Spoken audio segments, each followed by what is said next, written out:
Hey folks, I want to talk to you about bacteria. Okay, a lot of people get scared about bacteria. They don't know what to do. They go for, antibiotics, which is fine and all. But I want to describe to you the real cause of bacteria. You understand, bacteria is there for a reason. The body attracts bacteria when you're eating the wrong foods, when you're doing poor food combination, when you're eating proteins that putrefy in your body, when you're eating starches that stick to the bowel wall.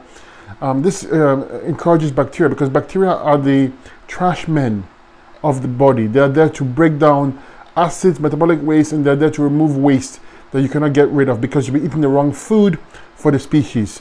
The human species is designed to eat fruits and nothing but fruits. This is because fruits are easy to digest and it's in line with the species, okay?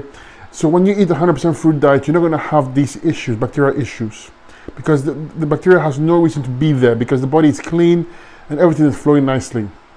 The cause of bacterial overgrowth is due to interstitial lymphatic congestion or stagnation.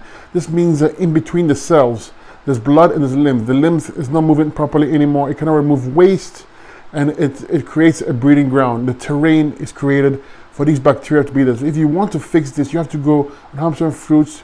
You have to clean the bowels, the GI tract. Okay, use a GI broom, use herbs for the stomach.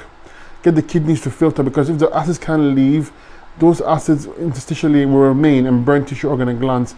Get the lymph to move by going 100% fruits. All grape diet is perfect to start with. Okay, so let's remove the medium that attracts the bacteria, and you see bacteria will no longer stay. Only the good bacteria will stick around that the body needs, but any excess bacteria will go away, provided you clean the body interstitially, which means you get lymph moving, which means that you get use all the right herbs to clean out the cells and clean out all the organs so it functions properly. So don't be entirely scared of bacteria. They're there for you. They're there to break down metabolic waste that you can't get rid of. So try to eat a 100% fruit diet. And if you ever go back and eating starches and proteins, you have to eat them separately. When you combine them, you create fermentation. This attracts, again, bacteria, fungus, and parasites. And it breeds inside you, okay, in the gut wall. You want that to be avoided. So to clean up the 100% fruits and herbs and get the lymph moving, get the kidneys to filter, and you do very well.